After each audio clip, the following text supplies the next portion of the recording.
Welcome you inside the Monday Coaches Press Conference edition of Big Ten Live. I'm your host, Rick Pizzo. We will hear from Greg Schiano coming up in just a little bit. Scarlet Knights have Minnesota this weekend.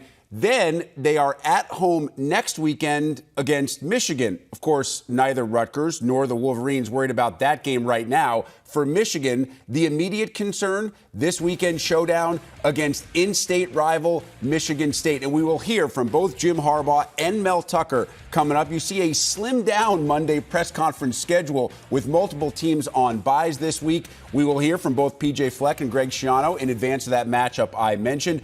Bret Bielema back at it as the Illini come off a bye to face Nebraska. Northwestern still stuck in that losing streak, trying to end it this week against Iowa. We will hear from Pat Fitzgerald. All those coaches set to come as we work our way through this Monday press conference. But we begin with the Michigan Wolverines. Still unbeaten and still scoring tons of points. Of course, enjoyed the bye in Week 8 after dropping 41 on Penn State, 31 on Indiana, 27 against a very good Iowa defense, and 34 against Maryland. Hoping to keep that offensive explosion going this weekend at home with the Spartans in town. For more on that game and the state of all things Michigan football, here is Wolverine headman Jim Harbaugh. Yeah, I did see that throughout the week, whether we were practicing, walking through, lifting. I thought Ronnie Bell said it well earlier in the week. I mean, just focus on being where your feet are at. And I thought our guys did a tremendous job of that throughout the week.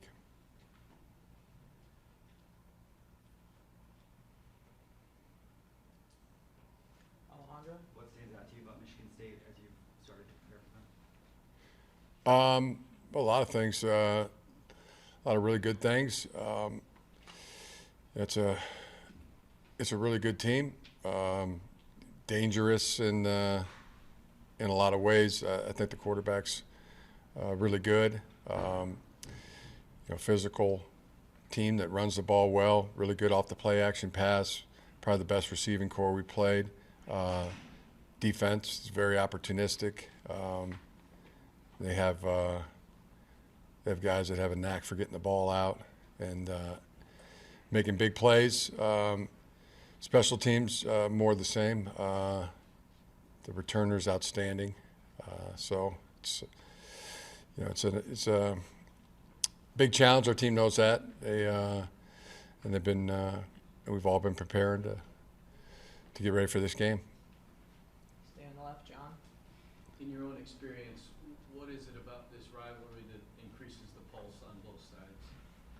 I think everybody wants it so bad. Everybody wants to win. Players, coaches, fan bases. It's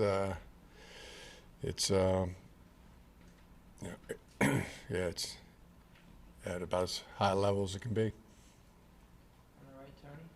And sort of piggybacking off of that, there's always different approaches going into a game like this. Sometimes it's another game and you got to treat it as such so you don't get too high, and then there's the other times where this is a rivalry game and we are not preparing in the same way. It is that next level. What is the balance that you guys are sort of trying to find this week in that? Yeah, in the way that you expect to be preparing at 10 out of 10 for every game you play, right? I mean, if you're not, then what are you doing? But no matter what, if that has somehow decreased, over the weeks, then you're back up to. You have no doubt that it's where it's at, this week, and for both sides. The old cliche, throw out the records is very true, and it doesn't matter.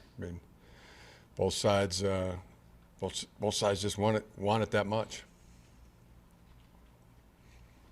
Larry? Jim, when you're facing a team that has struggled like Michigan State has this season, does it make it any easier to get your players' attention based on recent results in this rivalry?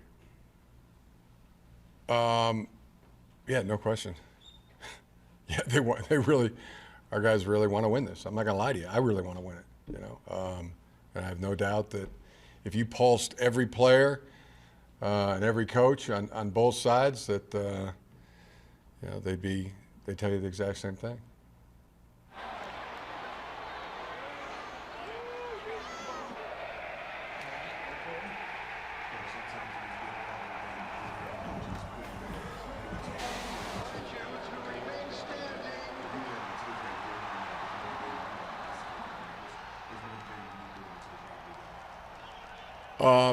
Just really wanting to win this game. And that's enough. Larry? Collectively, Jim, with your pass rush, you can share just your feelings on how they've, made the most of their opportunity in the group. Yeah, keeps getting better and better. Love the way we're trending there in the pass rush, the run defense, getting guys to the ball. I mean, that's one that I see us getting better and better. Every team has a get back coach, that gets guys back on the sideline. We've instituted a get to coach. Let's get to the ball. Can we get 5 guys? Can we get 6? Can we get 7 or 8?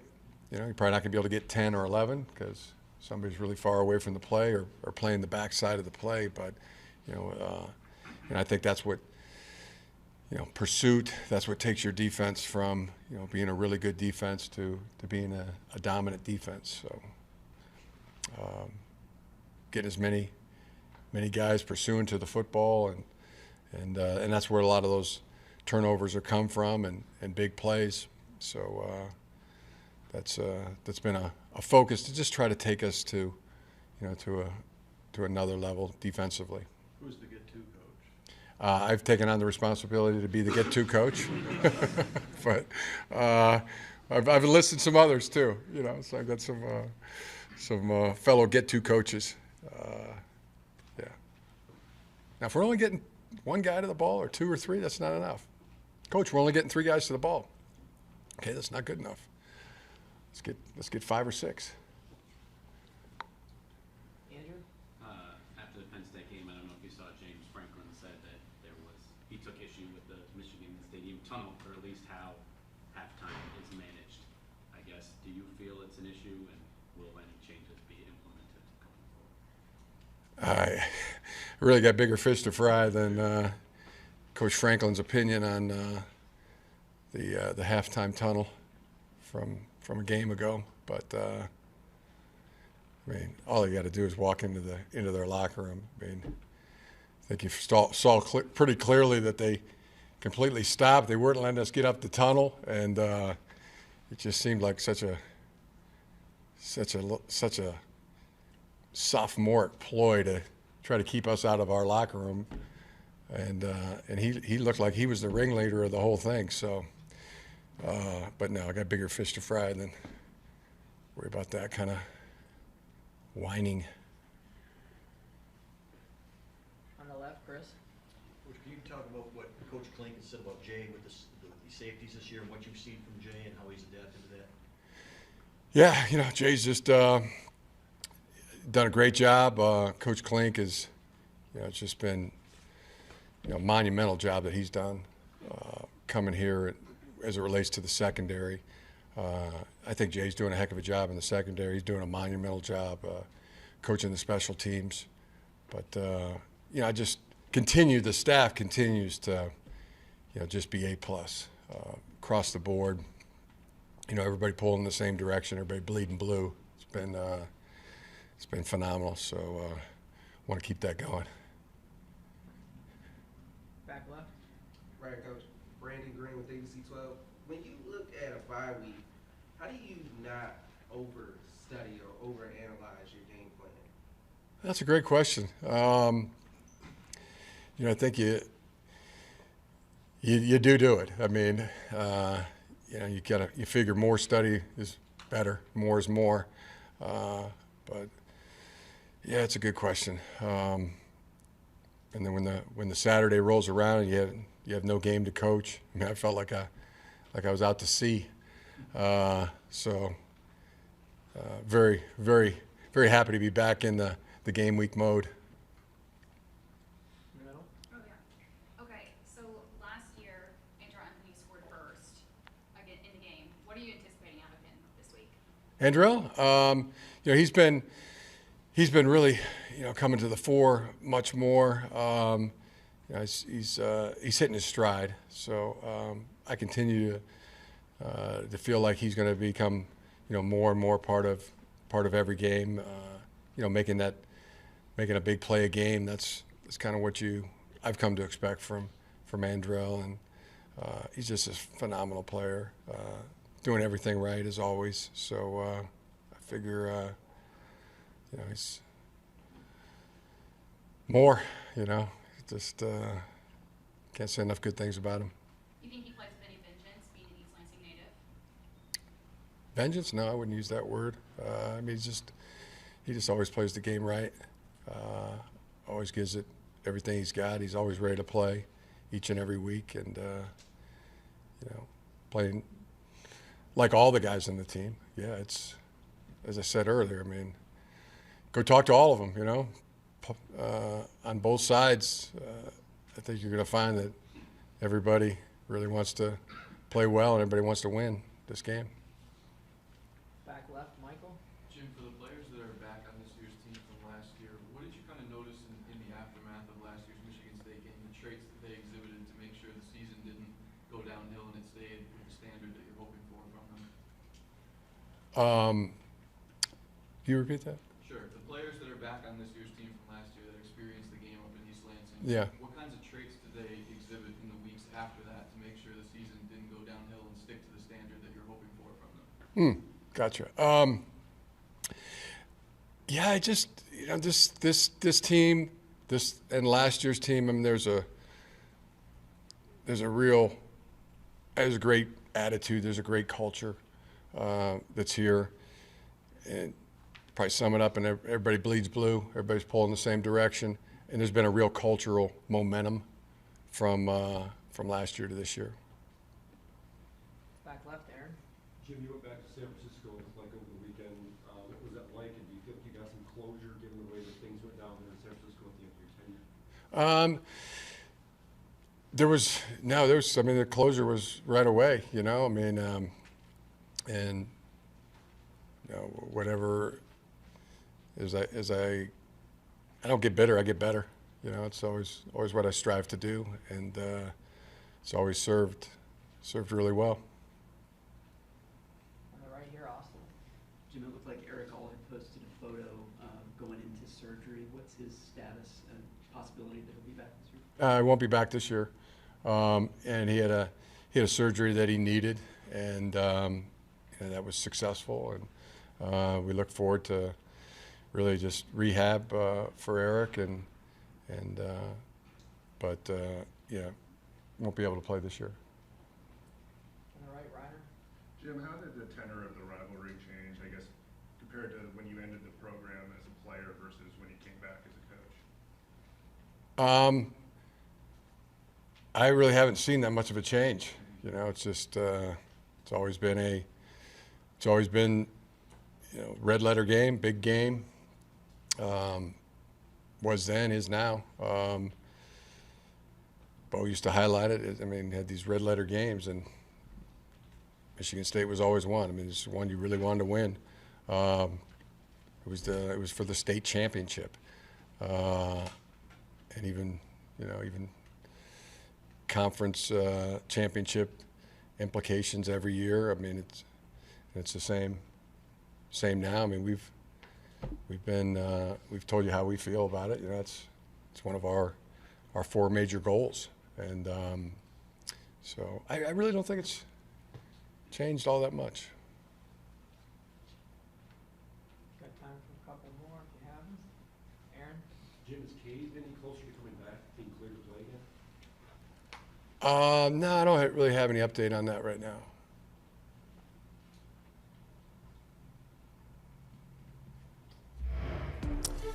Obviously, most of the questions Jim Harbaugh faced today about the rivalry this weekend under the lights at the Big House with Michigan State. According to Harbaugh, quote, "Our guys really want this one. I'm not going to lie to you. I really want to win this one. Remember, Michigan State has won the last 2 and 5 of the last 7 in Ann Arbor. Up on Saturday, the Rutgers Scarlet Knights and Minnesota Golden Gophers collide. Big Ten football powered by Unleaded 88. Saturday at a special start time, 2:30 Eastern, 1:30 Central, only on Big Ten Network and the Fox Sports app. After starting with 4 straight wins to open the season, including an impressive conference opening win over Michigan State, things have gone south in a hurry for Minnesota. Losses to Purdue, Illinois, and Penn State, putting the Gophers now at 4-3 and still dealing with some injury issues. Tanner Morgan was unavailable for that Penn State loss, and his status remains in question. For more on Morgan and the Gophers in general, we head to the Twin Cities. Here is Minnesota head coach P.J. Fleck. Hey everybody, thanks for being here. We'll just kind of open up for questions. I'm sure you have a lot, so we'll get started. PJ, you talked about after Saturday's game about taking ownership for it. What are you going to change in how you approach this week and this game? Yeah, I mean, we're just going to respond to it, and we have all got to take accountability to be able to coach better, play better. Nobody's happy about the performance. Nobody's happy about the last 3 weeks. I think that's very clear. But you can either stay where you're at or you can change your best. You just got to kind of review how practice scripts, practice plans.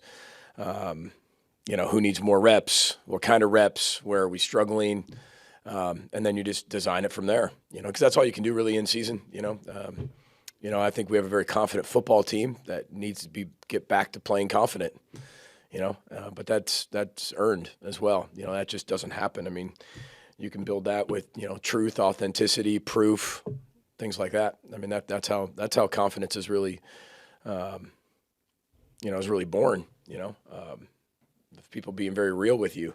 So, obviously we don't like where we're at with 3 straight, but we don't look at it that way. I think I have to say that because that's how you guys think of it. As I said in the postgame, it's 1-game championship season. We were 0-1, unfortunately, against Penn State.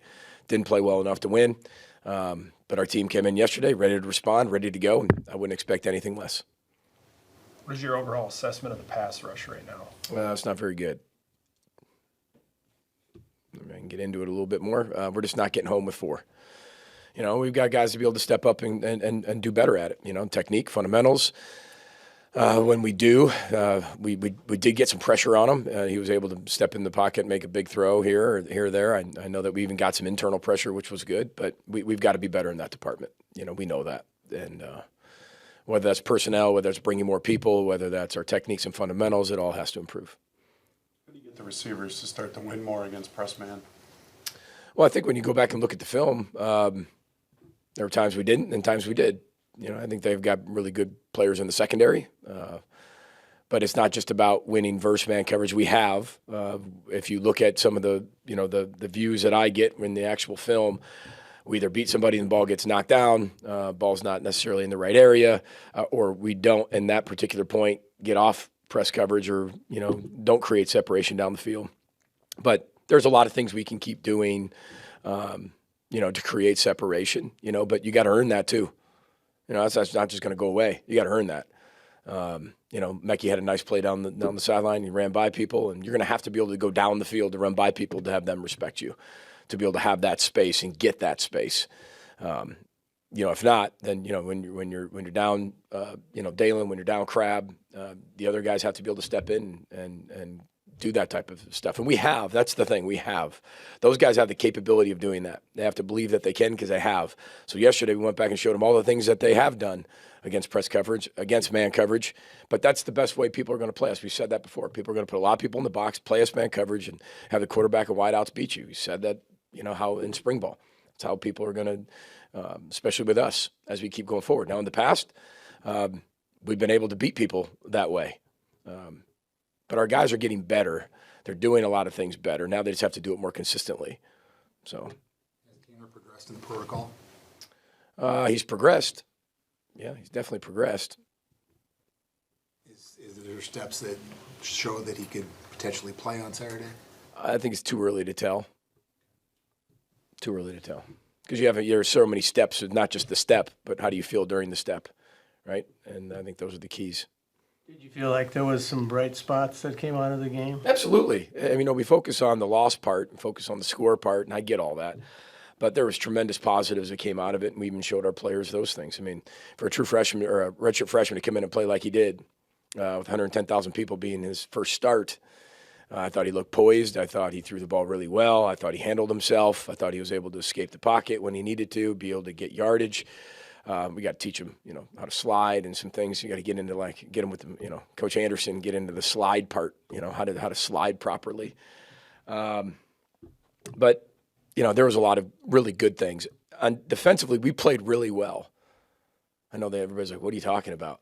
We gave up 5 explosive plays. But other than that, we played really well. And when you look at it, that was so hard. That's what's hard over the last few weeks is you want to turn on the film and you want to be like, oh, we busted this. Oh, we busted that. Oh, this is wrong. This is a wrong call. It's a bad call. We just let up some explosive plays. And that's what we're not built that way. Everything that we talk about is create explosive plays on offense and eliminate explosive plays on defense. And they won the explosive play battle.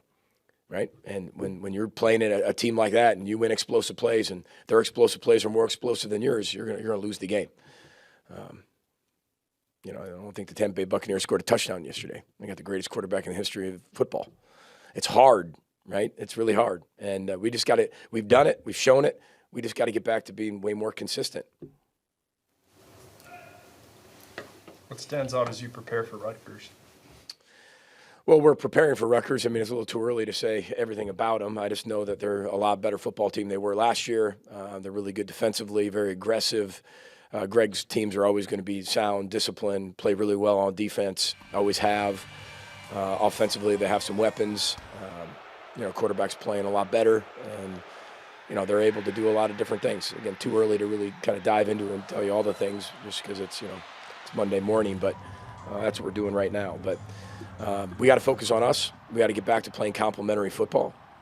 When we're on schedule and we look our best, we're complementary, meaning the run and the pass fit together, offense and defense fit together, special teams the bridge and connects it. That's when we're really at our best, and we just been a little inconsistent with that the last few weeks. So get back to the rhythm, get back to the execution, and that's where we're just going to keep rowing. We're going to keep rowing towards that because there is no magic formula to let it happen. You just got to work through it.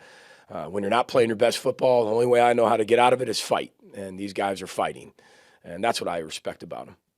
It seems like Brevin's finding more success in the receiving game. How do you continue to incorporate him as a mismatch moving forward? Yeah, I mean, he's doing a tremendous job. I thought we were able to free him up. We just got to start faster.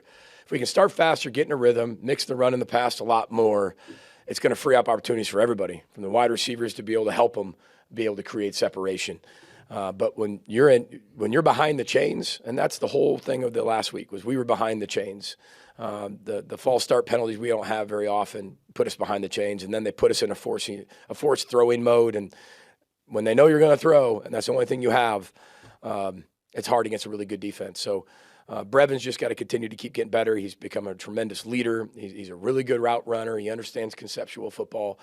He's playing at a really high level. He's playing very confident, and I know he'll keep doing that. And he's a huge part of our offense as we move forward, especially when you don't have everybody. We said it's going to take everybody. It's going to take the backs. It's going to take the tight ends. It's going to take the wideouts. It's going to take everybody. And some guys have been put in that role before, but they've been in kind of a role mode, and now guys have to be the guy, and they've got to keep getting better in that role of being the guy, and Brevin's done a really good job answering the bell there. PJ, how would you describe the way you guys approach things on offense in the first half? It seemed like you guys were maybe a little conservative or taking the ball out of Athan's hands a little bit early to get him worked into the game. How did you kind of describe it? I think that game kind of dictated that with the false start penalties really early. I mean, 5 of the first 20 plays, I think we have a false start.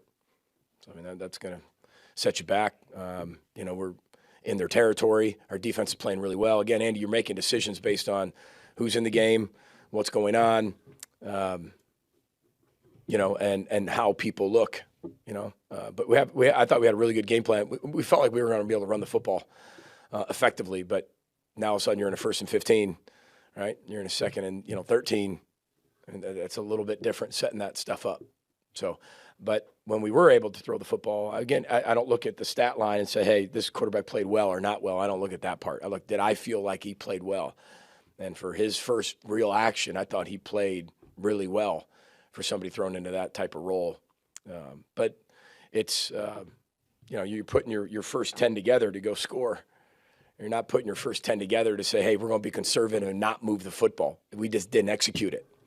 And we go back and watch it. Why didn't we execute it? Well, that's what we have to be able to get better at. How much does Ethan's play Saturday give you confidence for his future moving forward? I have an incredible amount of confidence in that young man. I think you all know that. I think you know how I feel about him. I think you know when we recruited, how we talked about him. I think the sky's the limit for that young man. And I told you before, if you get in a position that we were in, Cole banged up, Tanner banged up, if there's one person you can put in that environment that was not going to be rattled by that environment, it was him. And I think he showed that. I don't think he was at all rattled. I don't think you saw that at all. I thought you saw a really young, inexperienced quarterback that has a really bright future that everybody can be really excited about because he's got great intangibles that will only get better, but he's got a great skill set with his feet, with his arm, his mind. He's got great confidence about himself, got great presence, understands the game really well, and we'll keep building that around him. Part of that, Andy's question is, you can call it whatever you want, conservative or whatever, but you want to do what you know he can do and he's capable of doing in that environment and that first start and show and see what he can handle, what he can't, what is going to be productive for us, what he's probably not ready for. And again, we talked before, Manny Diaz, there's new blitzes every single week. How much is too much on his plate? And we needed to play defense. We needed to play better defensively to win that football game. With what we were going into, and our thought process, and that with our minds was we needed to be able to play better on defense, and we weren't able to do that. But I was really proud of our guys. There was a lot of, to Dave's question, there was a lot of really good drives that we had. We just stalled. We get drives moving and then we'd stall. That drive that we go down the field, down 17-3, it's 17-10, and here we go. But then we stall ourselves. And no disrespect to them, and they deserve a lot of credit, but there was a lot of things that were self-inflicted that we got to get better at. Any themes or commonality in the breakdowns defensively, the explosive plays? Was there any themes there? Well, one, good play design, right? But two, just some communication stuff that would have solved it. And we got to be better that way. But we can keep preparing. You couldn't hear yourself thinking or indoor, all week, and that's what you want to be able to create for your players so they know that the communication is going to be really hard. But if you miss a call or you miss a communication, 10 guys on one page, one on another, or somebody we call it taking the cheese, taking something in front of you instead of doing your job. You take the flashy, shiny object. We did that once or twice, and we paid for it. PJ Mo over 100 yards on the ground for a 15th straight game. From your perspective, big picture, what's the most impressive aspect of that streak? Well, I think it's just his dedication to his teammates. He's one of the most selfless players you'll ever meet. He's a tremendous football player, an even better person, as I keep saying, but he's just incredibly tough. And again, I don't define tough as the macho tough. It's the mental component to that, the emotional component to that. The ability to do things for other people, making it about somebody else, being a part of something bigger, and having that accountability. And he's done that. He's a really special player. Always has been, always will. That's an impressive streak. It really is. But I know he'd trade that streak for wins. I know that if you asked him. But he's given everything he has. He's been banged up, since the fourth game, and is fighting through a lot of certain things. And I'm really proud of him for that. You used Cole a couple of times in the Wildcat direct snap to Mo. Do you feel like he'll be able to play 100% if you want to? Dave, too early to tell. Just is. It's only Monday, so I'm not sure where we'll be come Saturday with a lot of positions, but I'll know that later in the week. Start to take some of the pressure off the offensive line with how hard defenses are coming downhill right now. Well, we got to get the ball on the perimeter. We got to be able to make plays on the perimeter. Obviously the screen game helps with that. But again, we're getting matched up with man coverage. You'll see a lot of things that we've done the last few weeks with picks and rubs and, setting things up, caught behind the line of scrimmage. And then we got to be able to win our one-on-one matchups and got to win them quicker, right? Ball's got to be out of our hand. And we know how people are going to play us, but we also got to be able to run the ball versus pressure. If we pick up, that's the one thing about pressure, first and second down. If you're going to bring it, that's fine. But if you hit it, it's going to go for a big play, which we've done a few times this year. So again, we've done the same things we've done at the beginning of the year that we are now. We executed them a lot better in the first 4 games than we did the last 3 games. partially because of our opponents gotten better, partially because we haven't played as well. So we got to be way more consistent. And I know our team will be. And that's the whole goal of this whole thing. And they're going to fight their way out of it. Nobody likes where we are.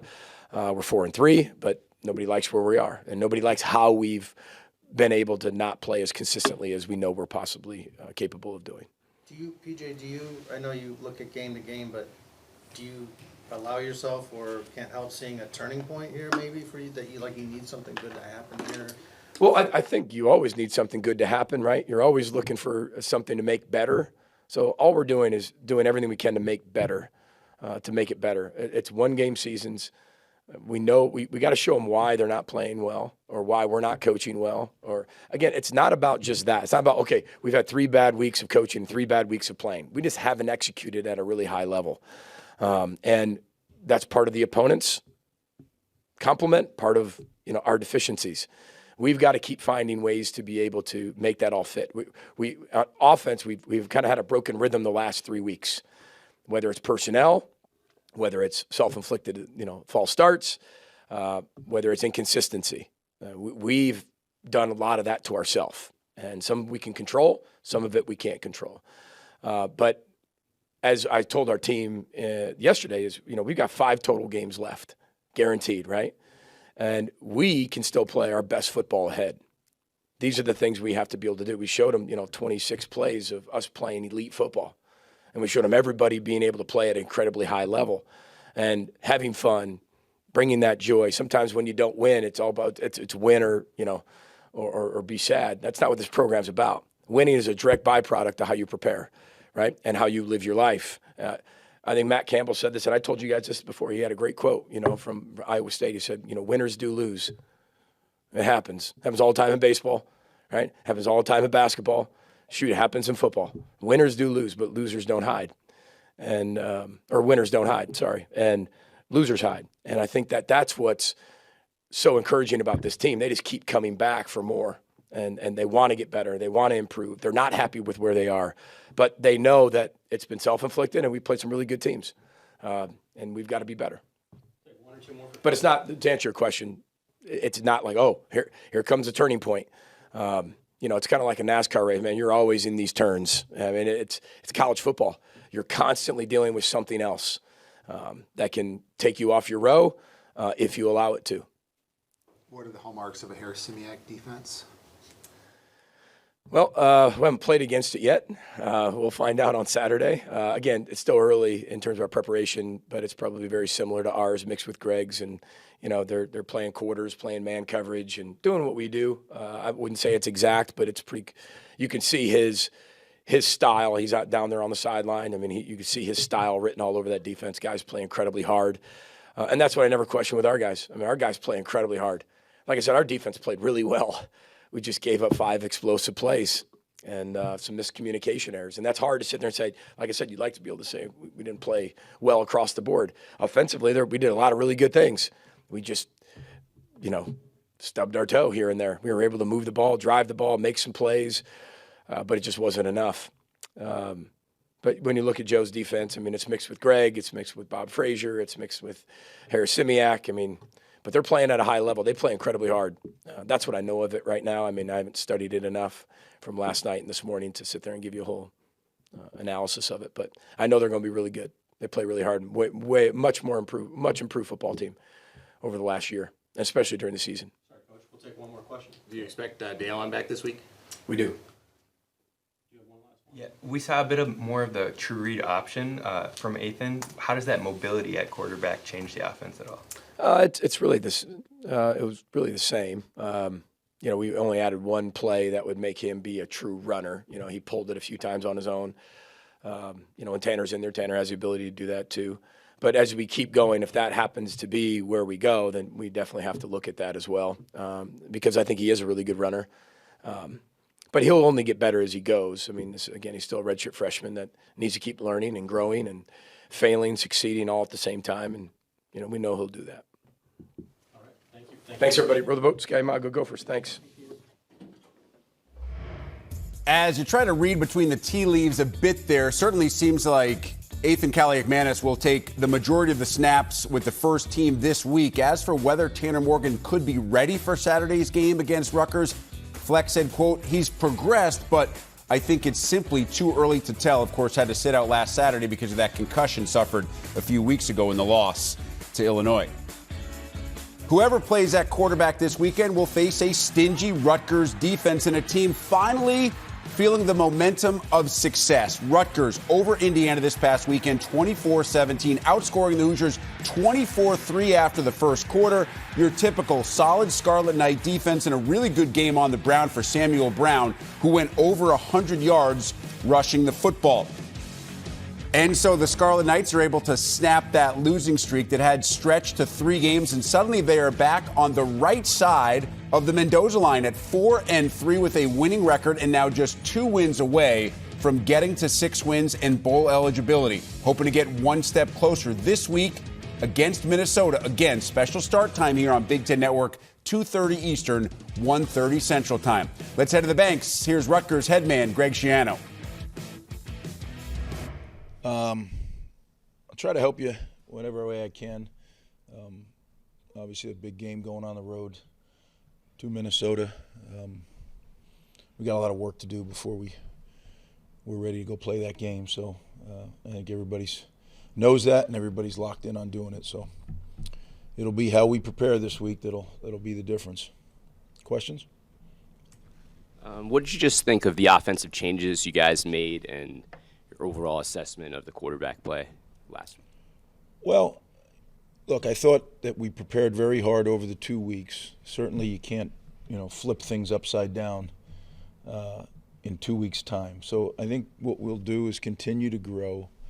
The quarterback position, it's not like we've discovered something. We finally had our quarterbacks all able to play on the same day. The way it played out, we didn't know exactly how it was going to go. I mean, for that game, Noah was the starter, Gavin was the backup, and Evan was the next guy in. Each game is going to be different depending on our preparation, on our opponent, our matchup, and until we figure out exactly how we want to go. Now you say, well, you're on your 8th game. As I told you at the beginning of the year, if it works itself out, that's great, and if it doesn't, we have to keep tweaking it until we figure it out. So we're working on it. But again, last week was the first time we had all 3 guys. So it's really the first week that it was normal, so to speak. PJ worked on your staff here in Tampa. Just talk about your relationship and what it's going to be like coaching against him. Yeah, not just PJ. Most of the staff. Kirk Shiraka's over there. Joe Rossi's over there. There's so many guys that have Rutgers connections that are on PJ's staff, and I love that. I'm proud, really, really proud of the job PJ's done. You mentioned he was here at Rutgers with us, and then he was at Tampa as well, and has done always did a great job. I knew, heck, probably a day into his time here that he was going to be a head coach, and I could tell you countless stories of what a big difference he made in our program. Both here and at Tampa. So he's an excellent coach, and all the success he has had, he deserves, because he works incredibly hard. He's incredibly driven, yet I think is a man that has a big heart and understands people. So, I can't be more proud of him. But now we have to compete, right? So it's kind of like the first week of the season when we went and played Jeff at Boston College, and so many of those coaches had Rutgers ties. But I'm proud of all those guys, but when it's time to compete, it's time to compete, and I know he'll be the same. And then after the game, we'll hug it out and keep moving forward and help each other, because he does. He helps me, and I try to help him whenever we can, but obviously not the week we're playing him. What do you see in that team, especially with their running back, Ibrahim, and the challenge that he can present? Yeah, I think, Kirk Shiraka does a great job with that offense, and he was there when they built it up, and then he left, but he's back now. And I think Kirk knows exactly how to use a back like that and how to tie it into the RPO game. I mean, everything is very, very well coordinated. So it'll be a big challenge. The back, he's really special. He can stick a foot in the ground and change direction as good as anybody in the country. And he's strong. So tackling this guy is going to be a challenge for sure. Any update on Sam? How his lower extremities, as you put it, is, and Kess didn't play. What's his status? Okay, start with Sam. Sam has a couple more things to do with the doctors, but I think we're going to be okay there. Kess had an issue. He did some stuff last night, so we'll see. I think it'll be kind of a play it by ear as we go through the week with Kess. But yeah, leave all that stuff up to the doctors, but I'm encouraged. We talked before the season about how with the offensive line it was going to have to be a steady climb throughout the season. Are you kind of seeing the improvements at this point that you hope to see? A little bit past the midway point. Yeah, we're getting better. As I've said all along, I think there's been a steady progress, but not where we need to be. We were so far away that progress is good, but we just got to keep getting better, and that really is the whole team. When I sat here 2 weeks ago after the Nebraska game was I told them we just need to get better, guys. You got to put all the noise out of your mind and just focus on getting better. And we got a little bit better, and it was good enough to win Saturday. Now we have to get better, and we have some practice days to do it and some meetings, and how we meet, how we practice, how we watch film, that's going to determine how much better we get. That's all we can control. Will that be good enough, to go out and win the game at Minnesota? That's why you play the game. We'll figure that out. But it goes for our whole program. Are there any players you're looking at stepping up to stop the run? A guy like Christian Izzian or anybody specifically going to be doing anything different this week to, compensate for how good Minnesota is running the ball? Well, if there was, I couldn't tell you right now because I'd be looking at the camera telling Minnesota. But look, we have to do some things. Obviously, they're very good at running the football, and he's very good. But I think it's going to take 11 guys. I think it's going to take great swarm, great eye discipline, and really, really fine tackling to be able to do it. Happens. Christian Broswell's obviously been through a lot since he joined the program. What's it been like to see him be this productive and have this much of an impact on the defense this year? It's really great, to tell you the truth, because you hit it on the head. He has had such bad luck, whatever you want to call it. My heart was, going out to him because he worked so hard to recover from the knee surgery, and then some other things got him, and I was just like, this guy, he's really got the short end of the stick. But as of late, he's really been productive. He's playing at a high level, and certainly, that interception for the touchdown was a deciding play in the game. So couldn't be more happy, and he's a great kid too. He's not a kid, a great young man, great person, like a lot of our guys. But I've been very, very pleased to have him in our program. Sean Ryan had a few big catches. Is that what you saw out of him when you got him from the portal, and is that what you kind of expected from him? It is. I think that he's a bigger guy. We don't really have very many of those guys. So, when you're talking about competing for a 50-50 ball, well, why has it got to be 50-50, right? If you give him a chance, the receiver clearly has the advantage.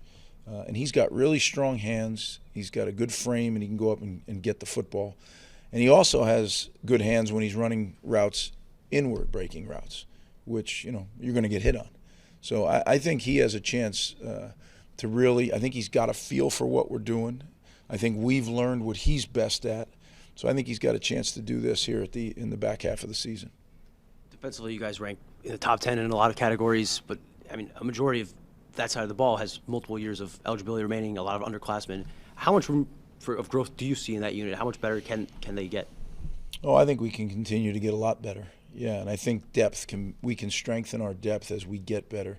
So, every Sunday night we're out there with the younger players just working on technique and then going and playing the game of football because that's the way you get better at playing. And really it's guys who don't play on Saturday. So, Gavin was out there, did a tremendous job. And, I've talked to you guys about Gavin after the game. He was really a lot better from one Thursday to the next. And now the challenge is, can we do that again? And last night he did an excellent job. So I'm excited about his growth, and that's the whole football team. And when we talk about the defense, there's some older guys up there, the AZs and the Christian Izzians and the Fetties, but then there's a whole bunch of young players that are making plays. So I'm right there with you. We just need to keep getting better. I know it sounds so cliche, but you're either getting better or you're getting worse. That's the fact. You know, nobody stays the same. So we have to keep pushing each other to get better. What would you say, obviously, defensive coordinator Joe Harris-Simiak's going back to his former school as well. What's your assessment about the job he's done to this point? Joe's done an excellent job. Joe's an excellent football coach. He's a really fine communicator and connector with the players. I could say that for the whole defensive staff, though. I really have been impressed the way that they have come together, the way that they've connected with our guys, the level of detail that they've coached with. Yeah, I'm very pleased, very, very pleased with the way those guys work together and the way that they've bonded with the players. And, you know, I just look forward to see that continue to grow because a lot of those players are young guys. I know you emphasize special teams a lot. What's it been like coaching without an actual coordinator as one of the 10 assistants? You know, we all kind of pitch in. I kind of try to head it off because I don't want to distract from anybody else's job in the offense or the defense. We have some support staff that help us, you know, with different technical things, breakdowns and stuff.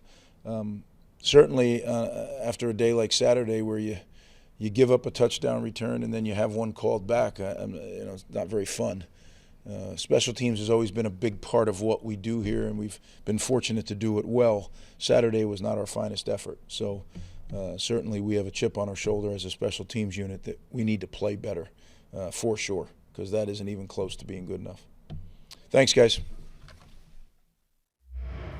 So it's Rutgers, Minnesota on Saturday. Two teams with similar builds likely each need to use the run game. And the good news for Rutgers, after a career-high afternoon in terms of both carries and yardage, Sam Brown, according to Greg Schiano, has a couple more things to go through with the doctors, but the head coach believes Brown will be okay to play on Saturday against the Golden Gophers. Northwestern had a huge chance to pick up a road win this past weekend against Maryland. Actually had the lead going into the break, but the Terps able to salt away a 31-24 win at home. That means after the season opening win against Nebraska, Northwestern has lost 6 straight. We're talking a couple of months now when you throw in those bye weeks. Can they try to flip the script this week? It won't be easy. Back on the road against one of the best defenses in the country in the Iowa Hawkeyes. For more on that game and the power of the purple, here is NU headman Pat Fitzgerald. Hey, thanks, Paul. Good morning. Everybody should guess, I guess, good afternoon. I got to stop doing that. Hope everybody's doing great. Happy Monday, and let's take a look back at the game. You know, I thought Evan had a terrific game, you know, back up where we want to be, rushing the football, 215 yards. Andrew Clare had a really solid game also in his limited sample. I thought all 3 of our running backs in the kick game played well, including Trey Tyus, Cam Porter, and Andrew Clare. Those guys all made some significant impacts. We had 3 different guys that had over 10 tackles and a lot of activity. With Gallagher and Hurd both having career highs. And we ended up having 4 sacks, but easily could have had double digits. A lot of kind of sums up the game. Defensively, missed opportunities for big plays, which is frustrating, but motivating nonetheless. And 8 TFLs, which is the second most that we've had this year. So I thought we were pretty active in that. Players of the game, offensively, Evan Hull. Defensively, Sean McLaughlin. Special teams was Adam Stage. And again, great kickoff day and great field goal wise. Malik Washington, our big playmaker. We did not have a big playmaker on defense without creating any turnovers. And then practice players of the week were Jake Arthurs, Braden Edwards, and Declan Carr, you know, recognized by our GAs. So, you know, obviously a challenge to go on the road in one of the great venues in Kinnick Stadium. Just have so much respect for Coach Ferentz, someone that is obviously the dean of our coaches here in the Big Ten, longest tenured coach in college football. Their consistency of success, I think, is what everybody wants to have in their program for not only, you know, the short term, but also, you know, well over 2 decades. And so, you know, great respect for him and for the program that he runs and their players and their staff. They're obviously playing outstanding defense. You know, you could argue some of the best defense in the country, obviously in the conference. Pop on the tape.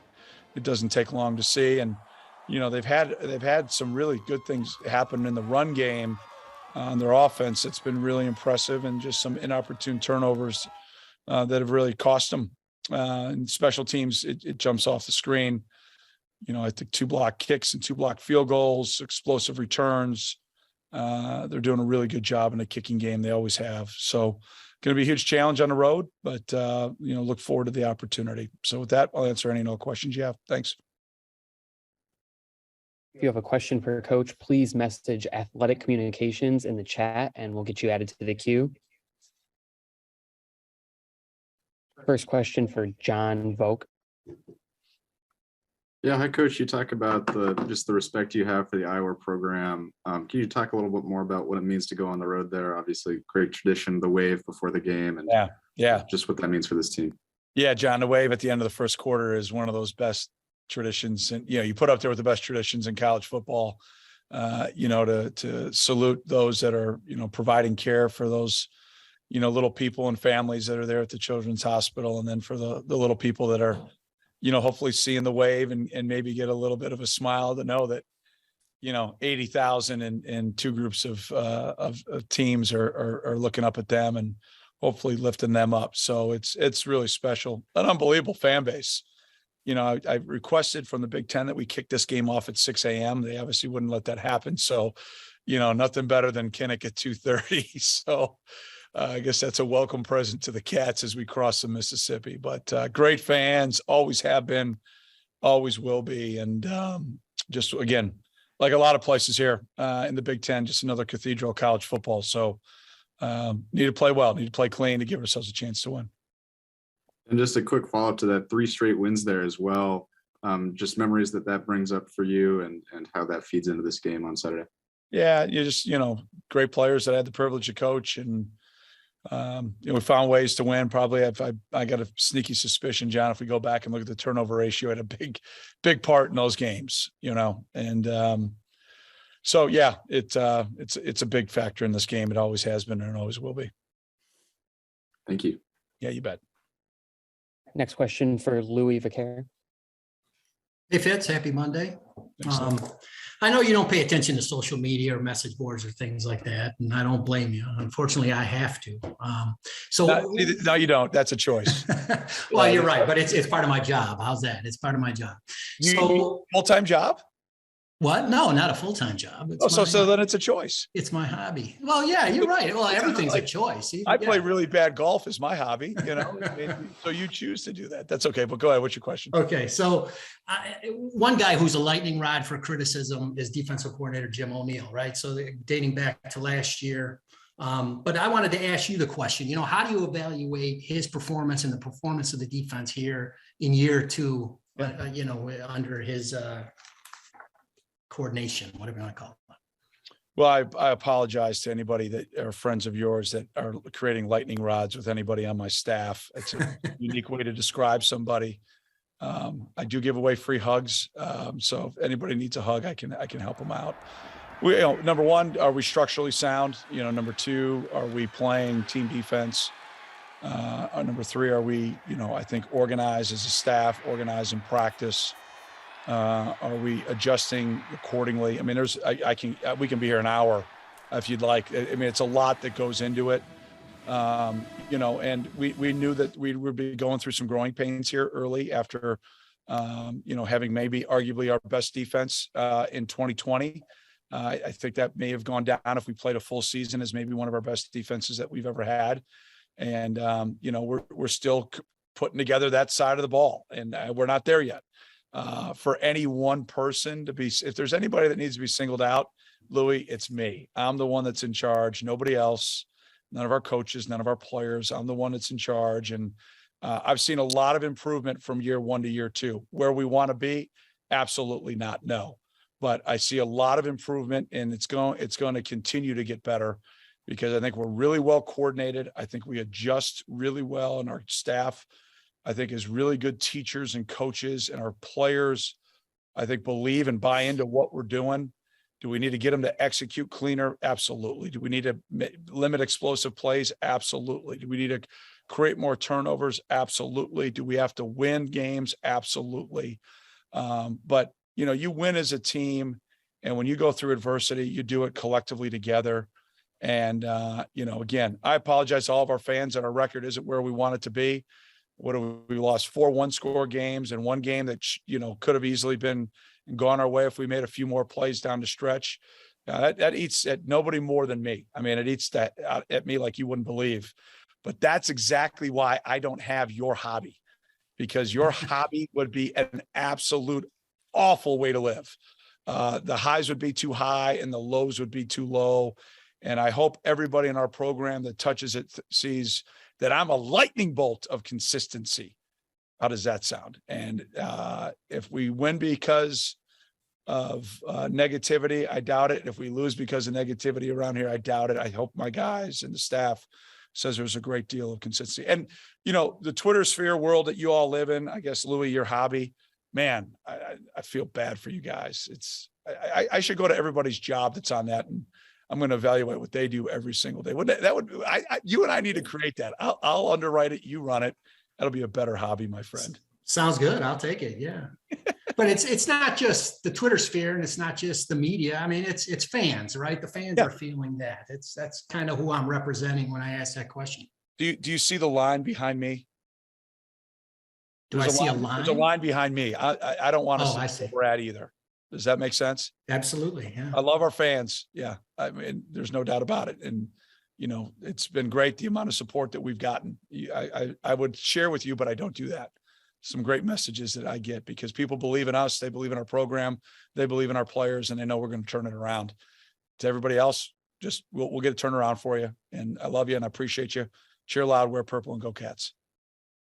Thank you. 11 a.m. Ryan Field, fill it up. Lawrence Price. 2 weeks.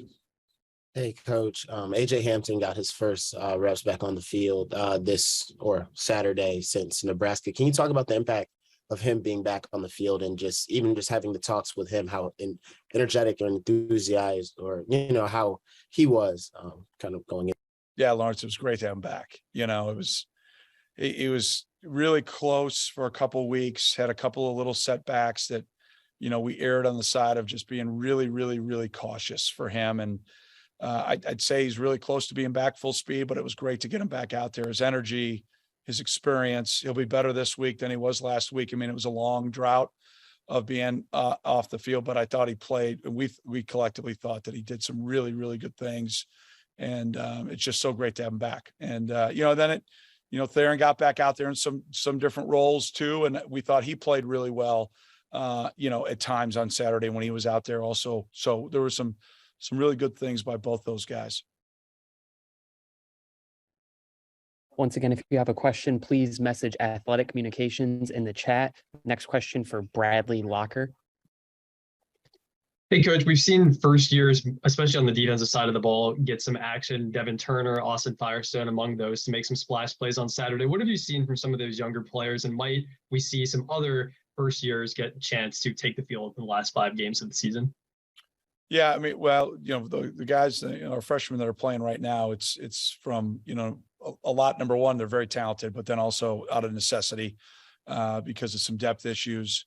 I'm going to work really hard to do everything we can to win every game as we move forward. That's priority number one. So just make sure I temper it because I want to make sure for Louis' hobby, I don't mix my words here.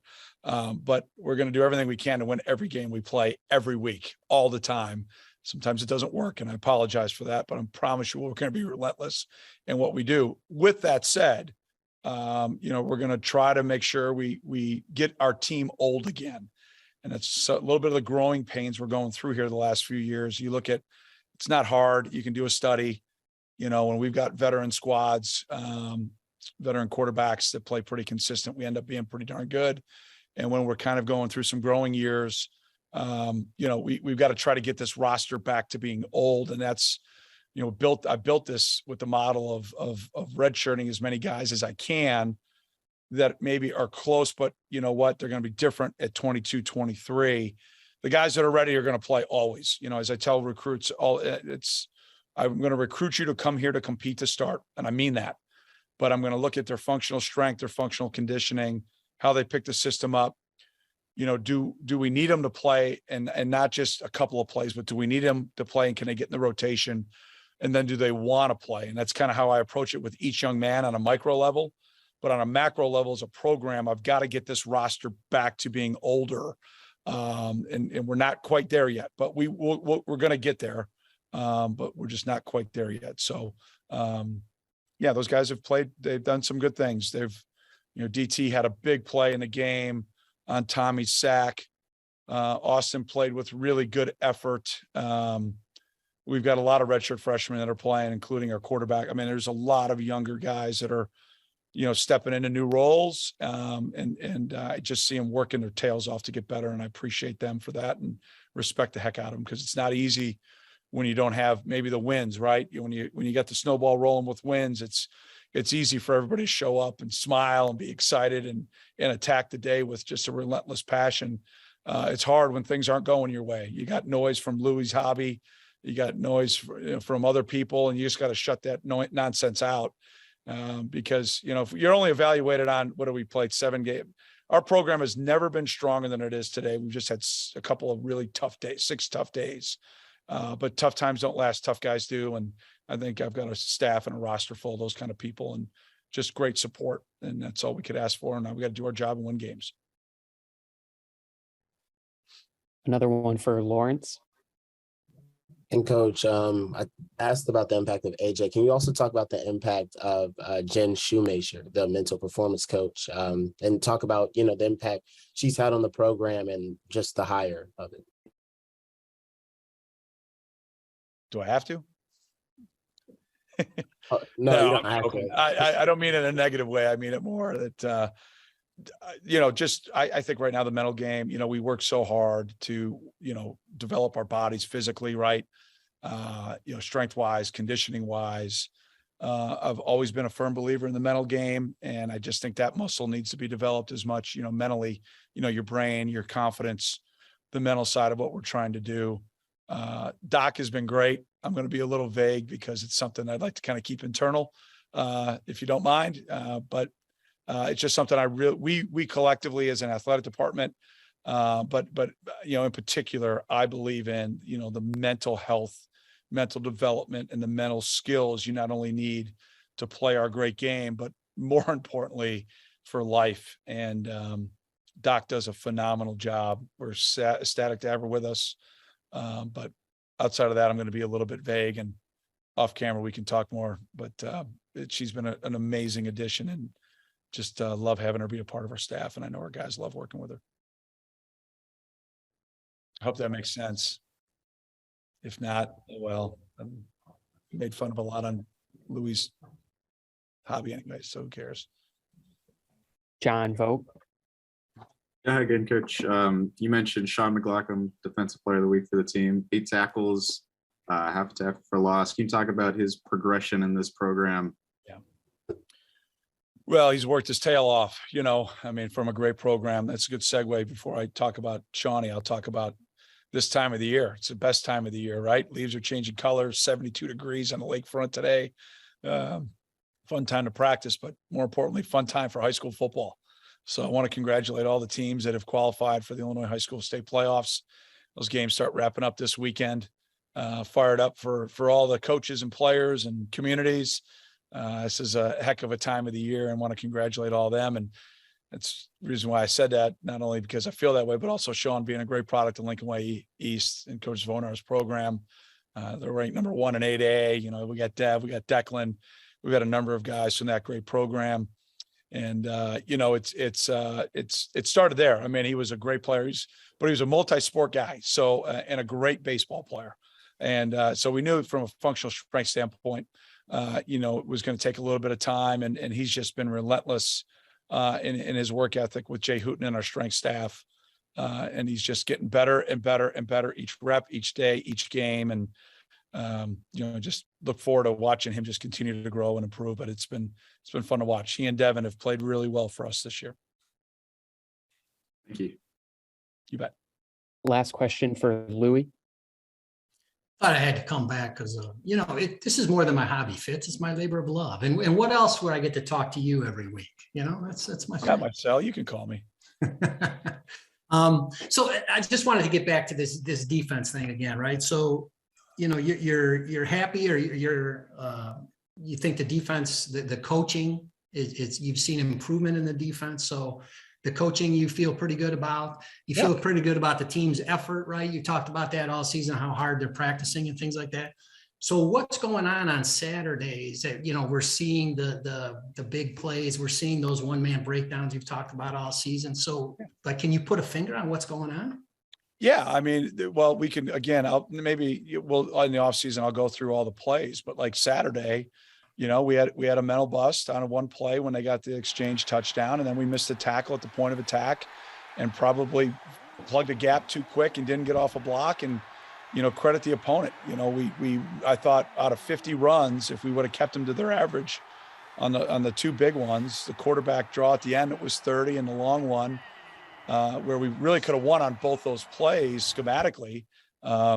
You know, we hold them to their average, and we end up holding them about 150 yards, right? We had gave up 70, I think, in the first half. So you're right. We totally agree. We have to eliminate those plays. And, you know, if it was one thing, if it was one player, if it was one position group, you know, I told the squad this morning, there's 5 or 6 plays that make a difference in a game. We all heard this. I learned it in grade school. And I just can't tell the guys when those 5 or 6 plays are going to happen. And when we've won games around here, Lou, and you covered us, our great fans that follow, you know, your hobby, you know, we win a lot of 1-score games here, typically because we end up making those plays. And right now we're just not making them at a consistent level. The blame goes to everybody. It's us as coaches. We got to make sure, you know, is there a couple calls we'd like to have back? Sure. I mean, I don't think that our missed tackles were because our guys don't want to tackle anybody. And it's not because we don't practice our tails off in tackling. We just didn't do it. So we believe in our guys. I believe in the scheme. We've made some little tweaks, nothing major that everybody's seen. And sometimes we're executing at a high level and sometimes we're not. But we're going to keep, you know, just pounding the rock to break it and keep priming the pump, you know, all those things to keep getting better and better. But I believe in our staff. I believe in our players, and I believe in our program. And we've had 6 tough days, but I'm not going to sit here and cry and look for sympathy or listen to negativity. I ain't got time for that. I'm going to try to create solutions. And that's kind of the way I've always operated. And that's the way the world goes. I mean, in a lot of the world today, if it goes wrong, you get fired. I just don't believe that. I think you believe in your people. We've got great people here. We've got a great staff. I've got great players. We've just got to stay together and keep pounding it. And we'll get the thing turned around right now for tomorrow and hopefully carry it on in. But for a majority of the game, I thought our guys played their tails off. I thought we played, you know, really hard on Saturday. We just made a couple of key mistakes at the wrong times that cost us the game. But look forward to having positive conversations when we get things winning. And you guys are always fun to be with on Mondays and post game, and look forward to having fun with you. So appreciate you covering us. Have a great week. And if you travel to Kinnick, travel safe. Thanks, everybody. Thanks a lot, Luke. Thanks, guys. I think we know where Pat Fitzgerald stands on the whole social media criticism thing. Quote, I apologize to all of our fans that our record isn't where we want it to be. Now, this came in response to a question about defensive coordinator Jim O'Neill being a lightning rod for criticism. Fitz turned it inside out and said he wants to be known as a, quote, lightning bolt of consistency. Mixed metaphors aside, I think we all understand what Fitz is getting at on the road at Iowa this weekend. Purdue's loss to Wisconsin on Saturday, coupled with the fact that Illinois was off, means the Illini are atop the Big Ten West standings all by their lonesome, controlling their destiny as every coach wants it for his team to get to Indianapolis in the Big Ten championship game. Truth be told, the Illini just one late touchdown by Indiana away from being 7-0 and undefeated.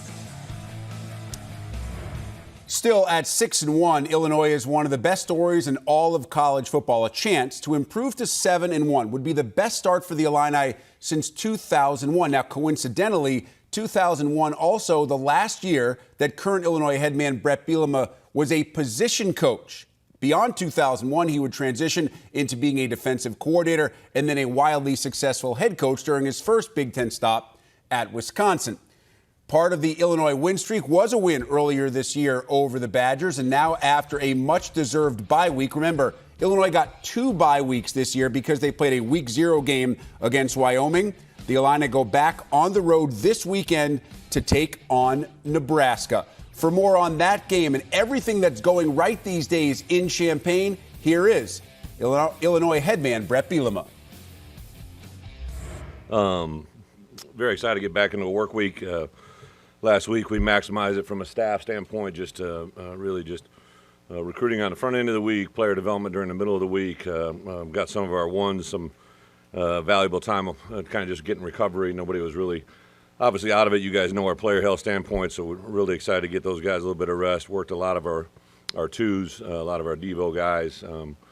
Was able to get out on the back end of the week and maximize on some recruiting opportunities. A big week in our program. You saw last week, I know we talked about national awards and recognition, and then received word today. It's going to get announced here in about 20 minutes, I think, that Spoon has been nominated for one of 12 finalists for the Thorpe Award, which is a huge award. And to have that small of a list right now is actually, pretty big accomplishment for a guy that I think preseason probably didn't have a lot of preseason hype, but based off the work and production and the way we're playing, another great indicator of a lot of good things going on in our building. So we'll turn our attention, and really did about midweek last week because Nebraska had a bye week, allowed us really to get done that same day that we got done, knowing there wasn't going to be any more film added. So we were able to jump into Nebraska last week, but to be noted, obviously a team that's been 2-2 since transition.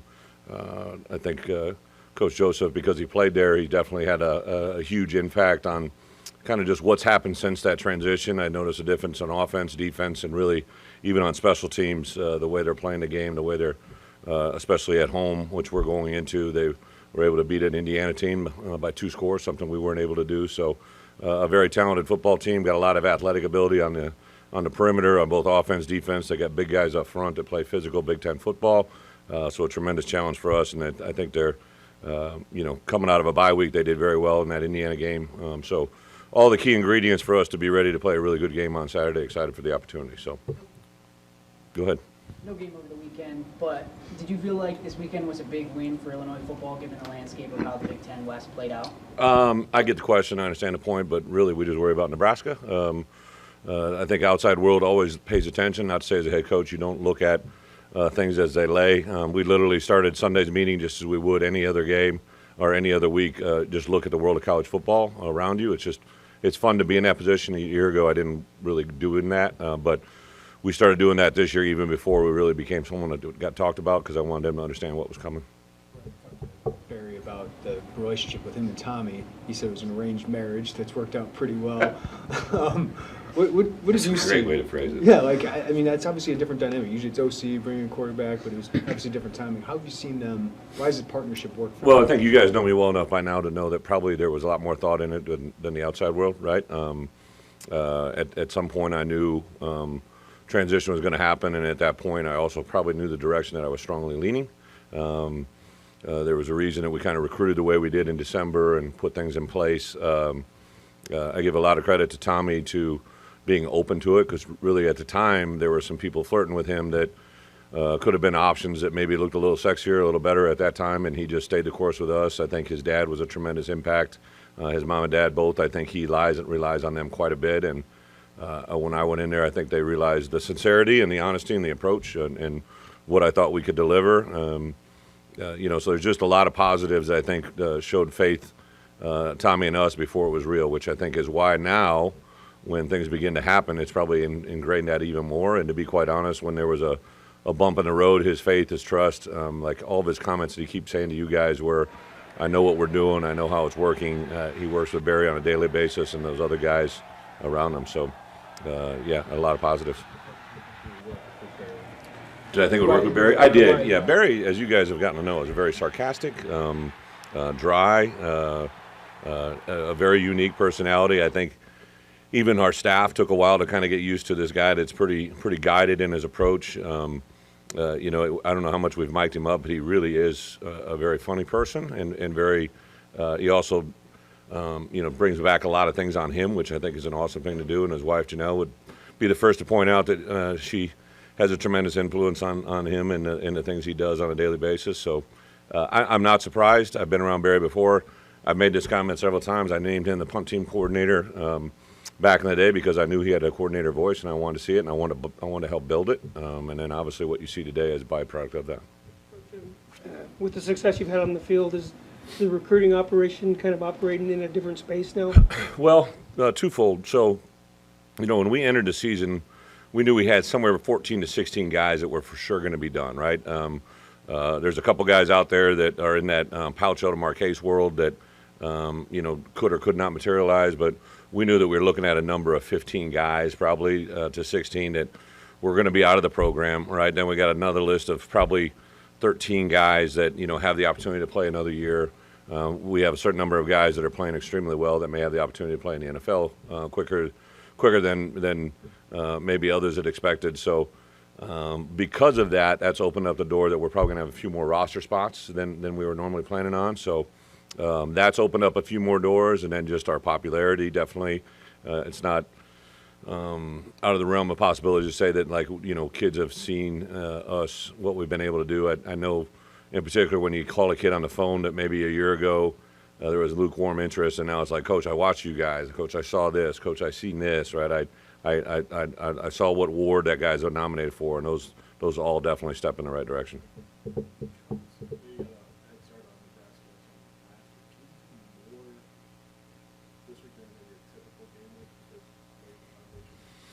You mean more in our game plan? Yeah, I think there's always a guarded thing in my mind that, just because you have more time doesn't need more volume, right? I think we play well when, case in point, Ryan, right? I've made that point several times. His call sheet's not huge, right? He does what we do very, very well. We do it very fast, and we play with the physicality. I think offensively that's definitely carried forward as well. So we'll definitely have a little bit more preparation and game plan a time, but I'm not saying it's going to necessarily increase the volume of what you might see. I guess I know last week you guys said back home maybe you just gave them a little time where they weren't on the field. What's that? The Minnesota week you said. Yeah. It took a little less time on the field. Oh, I see what you're saying. Just time. Yeah. So how did that help, and how did they respond? Do you keep doing that? Yeah.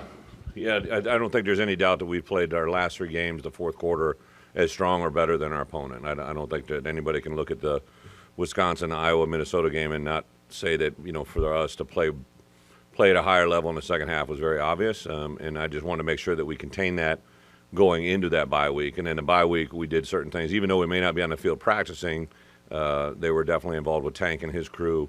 We were very conscientious about spiking their heart rate, keeping their conditioning value.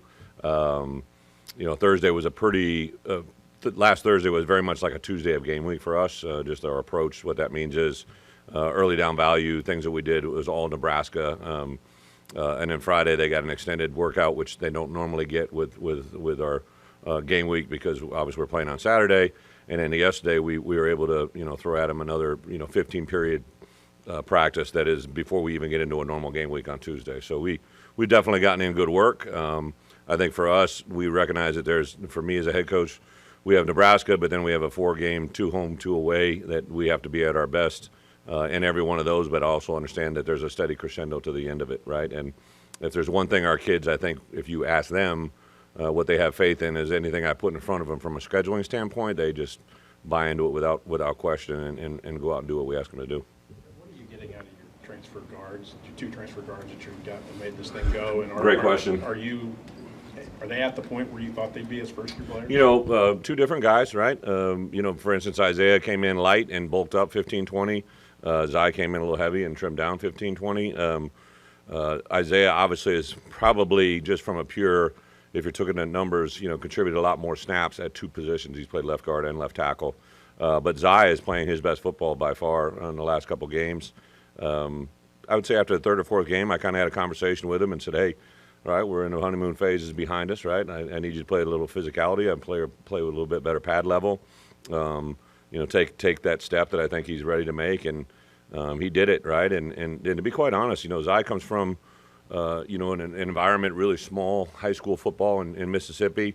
Played at a junior college, and probably in his mind even played that last game of junior college football thinking he was going to be back at Mississippi Gulf Coast for another year, and then we found a way to appeal to the NCAA and get him eligible. And now all of a sudden he's in this environment where he's in a Big Ten environment, and then he's all of a sudden he's running with a 2 deep, and all of a sudden he becomes a starter. And There's a lot of things that have been thrown at him. He's probably one of the more enjoyable kids. We heavily involve him in some of our recruiting, use him as kind of a spokesman about what we can do and what we can be. But the good thing about Zai, I think in particular, is his best end is in front of him, really, really high level. Isaiah, to be quite honest, he's drawn the attention of not only the people we play against, but from the outside world too. Like he's a very big, athletic, balanced, good intensity. He has a good punch. Really does well during the course of the game to adjust to his opponent. So both those guys are really good examples. And to be quite honest, to your point about recruiting, we discovered both of those guys during our bye weeks 1 and 2 last year. Isaiah in bye week 1 and Zai in bye week 2. And that has a huge impact on our program right now. Said he came out of spring feeling comfortable at the offensive line and where it was going. But did you think it was going to, just because of new faces and Yeah. Do you think it was going to take a little bit of time to fully kind of hit that stride? I knew we hadn't maximized what we could be, but I definitely felt that we were trending in the right direction. I at that point, we either right when we got done with spring ball, however it laid out, obviously Doug and V got drafted, right? And I think it's I used to say it to people would come to our program and they like regular visitors, football people, right? And they'd be like, "Wow, you look different." And I'm like, "What do you mean?" And they're like, "Well, your O-line, D-line just look a lot different," right? And I knew what they're saying, but I kind of wanted to grasp because I respect them. What are you saying? And I could tell right away from the outside observer that like we were different at the offensive line, and then especially our defensive coaches talked about it during spring drill about how different and competitive the drills have become with our offensive line, inside drill, one-on-ones. And I thought it was, for me as a coach that just went 5-7, for me to say we had 2 linemen get drafted and thought we could improve, like that was to me like I was kind of talking a little bit of gibberish in my own head, right? But I knew I saw what I saw. And then when we got into fall camp, when Julian Pearl went through an entire summer, when Palcho reshaped his body, when Pilstrom continued to grow at the center position, and then really the 3 guards, I bring it up all the time. Jordan Slaughter's value is worth its weight in gold. He's the best 6 man in football or basketball that I've ever seen, right? So like he really brings a lot of really good value that allows us to sub in Zai a little bit, and as well as other positions. So yeah, I could see it trending that way. I've seen this rodeo before. I just needed to see it firsthand. Some of the television commentators we were remarking how consistent your team has played. How much have they played like they've practiced? Good point. We say, I've said this, I've told this to my staff the first time we ever got together, and I've said it to our players, right? One of the greatest values you can bring to an organization is consistency, right? Like when I interviewed with Josh, I talked about, hey, one of the things we're going to do is we're consistently going to prepare every day to get better, right? Like as a head coach, when I hire assistants, I often say the best value you can bring me is consistency, because if you are consistently good in one thing, I can work that. But if you're consistently not good in some area, I know how to compensate that, right? Or I know how to drive you to be better. So sometimes consistency is two-edged, right? Everybody wants it to be great, but also you can protect the things that you don't do well, right? And that's probably the key that offensively, defensively, and special teams, our coaches have done a really good job. We're maximizing and being consistent at things we do well, and we're persistently trying to stay away from the things we don't do well, because those will get better with time. And then I literally just had this conversation with our team during the bye week, right? Everybody, and I showed examples of media and opposing coaches, people that we play against. I put media quotes from our opponents all the time up to our team, because that's the greatest indicator of what people think of you. And one of the things I said is consistency is a really great thing when you talk about success, but it has an evil cousin called complacency that can bring you failure, right? And that's the driving edge right now, is to keep complacency out of our business, out of our building, offensively, defensively, special teams, and especially the coaching staff as well. Has Josh McCray added the offense that maybe you didn't have before without him? Well, Josh is just another quality back, right? And I'm not, implying that we didn't. Chase Hayden and obviously Reggie have done a really good job, but we kind of got the double whammy there last week. Both those guys they had prepped all along as our number 2 and number 3, and we lost them very quickly in that game. Reggie went out in the first quarter, and then Chase had a contusion on his hand that limited his ability to grip. So both those guys are cleared now, but it really quickly turned on us on that game. So to have him hopefully in the value of what he brings this week, but also, Aiden Lawfrey probably just had one of his better weeks of practice as well. So I'm excited to see where that running back room goes. things that you look different on the line? What do they mean? Like, is it physicality, confidence, scheme? Probably the big three: size, ability, and results. Right? Like we definitely got. It's not a shock, right? Zion and Isaiah are considerably bigger than our guards from a year ago. I think it was right here, right, when you guys started a little propaganda campaign, what I said about our offensive line, right? Like there was really, it was just stating the obvious, right? Like I think we needed to have length and size and to quickly put two guards that come in at 6'4" plus. They have 6'7" length. They have great lead and power in their lower body, and it just changes the dynamic of the room. Pouchel and Pearl had been here, right? But I thought those guys could be anchors on the outside edge. I thought we could have some value inside, and now some of those other guys are really starting to bring it along as well. You mentioned people outside showing interest in your guys. Is that the good problem you want to have in your program? When It's a great problem. I think one of the advantages that I didn't really think about when I had it rolling at Wisco, we went to Wisconsin, Arkansas, and obviously didn't have success my first year, but went to 3 straight bowl games. One of the things that I kind of evaluated after my tenure there was, I lost 3 guys to the draft a year earlier than I thought. And when you start talking about a roster that has good players, right, you expect those good players to finish, right? Or I understand leaving early for a second round or a first round grade, but had some guys leave that didn't leave in that capacity.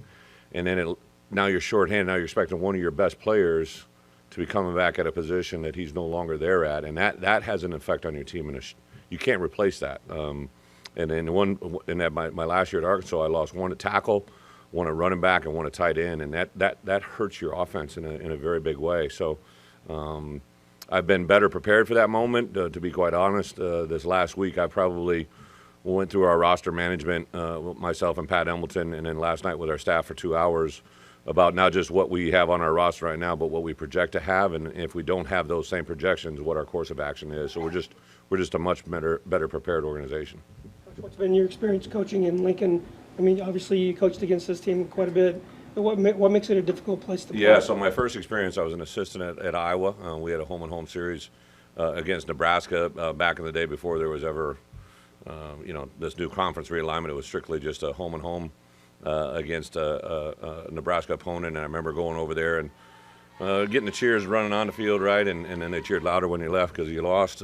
But then my next experience, I was at Nebraska. I was at Kansas State, and we went there, and we actually had success and won there. And I think it was the first time Kansas State had been to New Lincoln and beat them there, and it was like 30, 40 years, whatever it was. And then the next year they came to our place, and we did it again, right? So I really enjoyed the tenacity of the environment we played in, and then actually that was the last time I was there because we didn't play them during my tenure at Wisconsin at their place. So it's a great environment, very comparable in my mind. It's kind of like some of your Big Ten venues. It's a very vertical stadium, a lot of people, very interactive crowd, and one that I'm excited to let our guys play. Do you expect like a snap count for him on Saturday? Or when we were coming back from this, we've been very guided about how much we've let him do and where we're at. We practiced a little bit yesterday, but a lot of what we see on Saturday will be a byproduct of what we see today, tomorrow, Wednesday, and Thursday to get to Saturday. I do, but it's not a guaranteed right now. Last week that getting some Devo practices was good during the bye week. That when bowl practices start, that'd be another opportunity. Is that something either you or someone on your staff has started scheduling already since you got it? Yeah. So I know what the rule is, right? What we don't know right now is when our season will end and when our bowl game will come into play. So I know what's coming. I just know what the ratio would be, and then for us, a little bit has to also be around academic schedule, right? So you got finals week that's included in that. Sometimes underclassmen's volume of academic requirements is a little bit more significant than upperclassmen who have less classes. So it's really a work in progress. The only person who needs to know it is me, and I got it. But last week was a good taste, and then it was kind of awesome for me. I had a former player of mine that I literally but I asked him to move during bowl game Devo practices, and Chris Maragos was a kid that was a wide receiver for us. I moved him to DB. He didn't necessarily want to see it or hear about it, but he played, I believe, 9 years in the NFL, was a 2-time Super Bowl champion, captain of the Philadelphia Eagles, and he's kind of got the itch to possibly get into coaching, so I had him come in and kind of just hang out and observe us for a week, and he could tell them firsthand, how valuable those Devo practices are and what it meant to his career, so it was really good. Good. Thank you, everybody. Thank you. It's been a great year for the Illini. One of the reasons, the play of Chase Brown, but he is carrying such a heavy load. This could be great news. His backup, Josh McCray, not a guarantee to play this week, but Bret Bielema says he is expected to play against Nebraska. Depends on how he looks throughout the week of practice. Of course, this is also Michigan State week. As good as the Wolverines have been the last few years, Spartans have had their numbers. Wins in both 2020 and 2021. This game at the Big House, where strangely enough, Michigan State has won 5 of 7, but the Spartans have dropped 7 in a row against top 5 opposition. And of course, Michigan is number 4 heading into this Saturday night's game in Ann Arbor. Meanwhile, Michigan State needs to find a way to flip the script. Consecutive losses now reaching 4 in a row. Washington, Minnesota, Maryland, Ohio State, before they bounced back to beat Wisconsin in week 7. And that was huge because they had 2 weeks to sit on it after the bye week in week 8. And now the roadie to face the maize and blue. Here is Michigan State headman Mel Tucker. Everyone for being here today. We all know what this week is. It's not just another game for us. Our players understand that. Our staff understands that. Our fans understand that as well. Last week we had a chance to practice 3 days and also hit the recruiting trail, which was good for us. We're still very well received out on the recruiting trail. And so we'll have a productive recruiting class. We were also out in the community last week with our players and staff. I want to thank Darian Harris for organizing all of those events, and it was good to see our guys out in the community serving. We had a chance to get our players rested, try to get some guys back healthy, get a lot of good work in last week, and introducing the game plan. I was proud of the way our team responded against Wisconsin. Just really played with intentional focus. I was proud of the way the guys stuck together, blocked out the noise. We're able to play 6 seconds of play, 1 play at a time for the entire game, keep chopping and get the win. We met as a team this morning and continued with our preparation and introducing our opponent, and we had a very focused, intense practice today. No hitting. We'll hit tomorrow and Wednesday, but the focus was there and the intent. So, we know what we have to do within our process to prepare. We're going to need to be tough, disciplined, and selfless this week and carry that to the game. So with that, I'll open up for questions.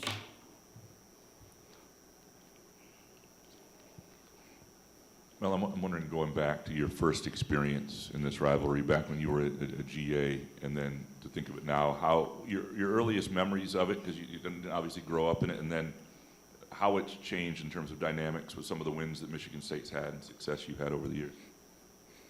I just know it was a big game, and I don't remember all that much about it other than there was a big game. It was a typical rivalry game.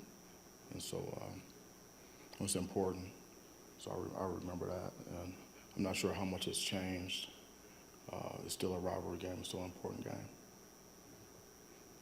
And I know obviously different team, different circumstances, but you still have some guys that were part of that 20 team that went to Michigan and big underdogs and all that going on the road. Is there anything you guys can take from that experience, especially the guys that were part of that, and apply to this week? No, just play complimentary football for 60 minutes. Be tough. Be selfless. Be disciplined. Take care of the football. The week before we played that game, we turned the ball over 7 times. We didn't turn the ball over that week. So we're able to get the win. No, you referenced how you didn't really know the rivalry that well when you came here. I knew it well. But, I mean, you hadn't been here. But anyway. You don't have to be here. No, so for the guys that are new, whether they're freshmen or some of the transfers coming in, I know this has been a thing in the past. Was last week a time where you were able to say, if you guys weren't aware, here's what this thing's about, or is that something they kind of already know? No, we educate the players, and we talked about it more this morning than we did last week. So it's just an educational process with the new guys. Don't assume anything. I'm wondering, after looking back at the film of the Wisconsin game and kind of moving forward into these last few games, you were able to use more 4-3 in that game. I'm wondering how much being able to blend that with the 4-2-5 helps the defense, and kind of what your analysis is on what you want to be in terms of either one, the other, or multiple. We have to be able to match personnel. If they have bigger people out there, you need to put bigger people out there.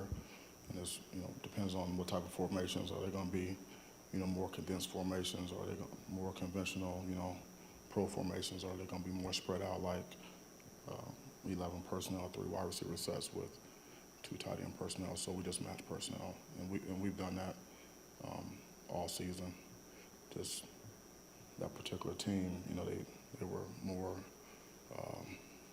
They were and had bigger people out there more often, so we had to match more often.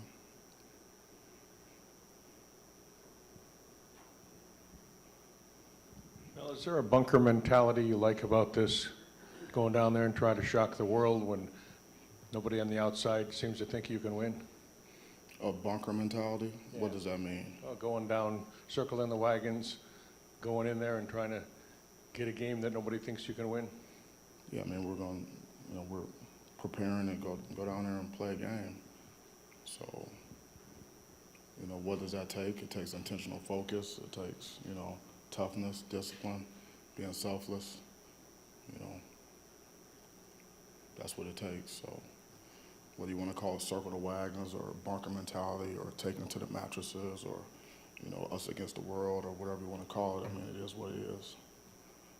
Nothing's changed. It's always going to be that way. So. Mel in the front here again. I was wondering what you see from their rushing attack. They've obviously been one of the better teams in the nation on the ground. The 2 guys, Corum and Edwards, and I think when they ran for more than 400 against Penn State. But just what makes them good and efficient in that? Yeah, they have a good line. They're well coached. The backs run hard. They can make you miss. They can run you over. They play hard. The receivers block. The tight ends block.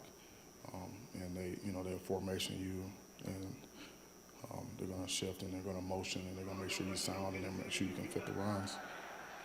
Make sure you're in position. So they have a good scheme. They have good players.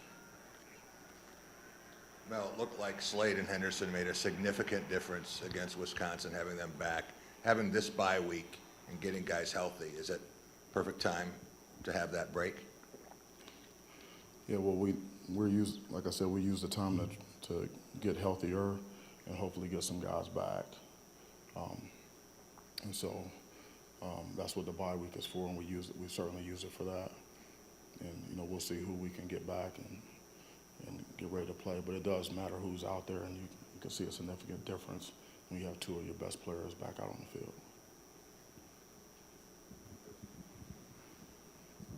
Kind of along those lines, when you prepare for a game like this, a rivalry where emotions are intense, I guess, how do you, because Mark used to talk about keeping the lion in the cage for a week like this. With 2 weeks in between, how do you kind of keep that focus from not peaking too soon? And what are maybe the pluses and minuses of having that bye week before a rivalry? Yeah, I mean, I didn't really see really any minuses for us. It's just all about the delivery of the information to the players and how it's presented to them in terms of what this game means and things like that. And so, we really didn't roll out the bulletin board material and all the videos and all that stuff until this morning, even though it's already out there. But You know, we rolled that stuff out this morning just from an educational standpoint. So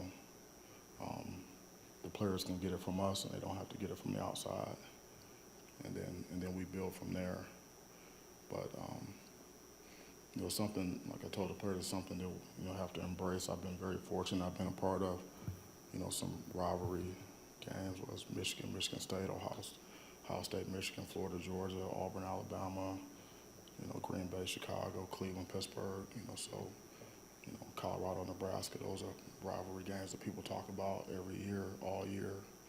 So I've been a part of a significant amount of those. So it's really the delivery of the information, and then the focus in what you take, you know, day to day within the process to not get ahead of yourself and keep the main thing. The main thing which is the preparation. You know, we know when the game's gonna be played, and so we take it one day at a time from there with you know intentional focus, you know, and just relentless preparation, and it just builds throughout the week so that we can be at our best. Our best 60 minutes is ahead of us. We haven't played our best game yet. Going into Ann Arbor this week, how do you prepare the younger players that might not be used to the hostile crowd noise since they played in East Lansing last year? Yeah, we'll use crowd noise in practice. We'll show them videos, you know, so that we'll make it uncomfortable for them in practice and in the meetings, so that they're not overwhelmed when they get to the game. Going off of the rivalries you were just talking about that you've been a part of, what is different about this rivalry between Michigan State and Michigan? Well, when it's in-state, it's different. You know, you look at, you know, you're fighting over the same recruits. You know, you're traveling in the same circles. You know, with the alums, you know, you get, you know, workplaces divided, you know, households divided, you know, things like that. So it's bragging rights. It's something you talk about every single day. There's not a day that's gone by since I've been here that it hasn't come up about this game. So, you know, when you're in close proximity like that,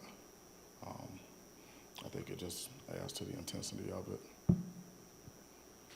Well, I might be able to guess what you're thinking about this one, but considering you're the only Michigan State coach to win your first 2 games against Michigan, the potential to win the first 3, is that something that enters your mind at any point, or is that something that's maybe comes up in the summer or something like that?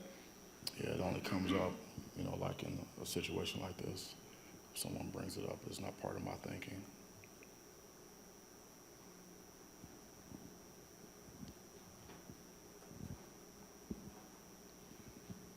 I was wondering what you thought of Peyton's performance. I know it was more than a week ago now, but against Wisconsin, seemed like he was pretty efficient. You know, obviously turnover free, and did everything you guys really were looking for. Yeah, it was a winning performance, and that's what you gotta. That's what we have to have from him, you know, as the quarterback of this football team. So, you know, winning performance. And again, we haven't played our best 60, so you know, we've got a lot of work to do. Michigan's running backs have had a lot of explosive plays. How do you limit that? Well, you know, they have really good players, so when you're in position to make the play, you have to be able to make that play. You know, from a just generally speaking, you know, in versus the run, you know, we have to set edges, you know, and build a wall inside. So you have to have gap integrity. Make sure the ball doesn't run through your gap. And then we have to make sure that we don't leave it up to just one guy, so we can't go 1-for-1 on blocking schemes. You know, we have to be able to secure our gap or initial responsibility. Then once the ball can't challenge a gap, you have to violent shed and finish on the ball so that we can get population at the ball and finish on top. You know, leave it up to one guy. We have to do a really good job on perimeter run force, which is, you know, on the edges with whoever the end of line support guy is, and a lot of times it's defensive backs. So, and had to do a really good job of crack replace. So a really good job on block protection on the edges, staying square, good pad level, good hand placement, keeping our outside foot back, and being able to make sure that we don't lose the edge, keep leverage on formations. So we had to do a really good job with, our motion adjustments and adjusting to formations, make sure we have good leverage on the formations, make sure that everybody knows what gap they have initially, but we have to do a really good job of violent shedding and finishing on the ball so we don't just leave it up to one guy because we have to gain tackle and get population and form a human arrow on the ball carrier with population with good leverage and tackling. On the other side, you guys were able to get a little more done last week or 2 weeks ago in the run game. Mm-hmm. I guess, what did you see looking back on the offensive line that maybe changed some of that and the running backs? And then how critical is it for this offense to get something like that in the run game to set up what you do in the pass? Yeah, we were able to play more complementary football and able to be more patient and stay with the run game. And then our efficiency was good. Our ball carriers ran hard, we blocked hard, the receivers blocked, tight ends blocked. We were able to get in and out of the runs that we needed for the most part. And it was, we were just overall more efficient. We were able to string more positive plays together, which helps. But when you play complementary football and the score differential is reasonable, then you have an opportunity to, get the ball back and actually have an opportunity to, commit to the run and establish a run and stay with it throughout the whole game. I was wondering, they made, obviously, there's a quarterback change from last year and J.J. McCarthy. What, your evaluation of him is? I think he leads the nation in completion percentage, but, just what you see from him and the challenges he presents. Yeah, he's a really good player. He's very confident, hyper-competitive. He's got a good arm. He believes in his arm strength. He's accurate with the ball. He's very mobile. So, he can extend plays. They have really good design quarterback runs for him to take advantage of his speed and his quickness. And they do a really good job from a scheme standpoint to make sure that, they take advantage of what the defense gives them in terms of whether it's free access or, short, quick throws, screens, things like that. Of course, also helping J.J. McCarthy, that stout run game. And I love what Mel Tucker says. He's not hiding anything. Quote, "We all know what this week is. This is not just another game," trying to become the first Michigan State head coach ever to win his first 3 showdowns with the rivals from Ann Arbor. Now,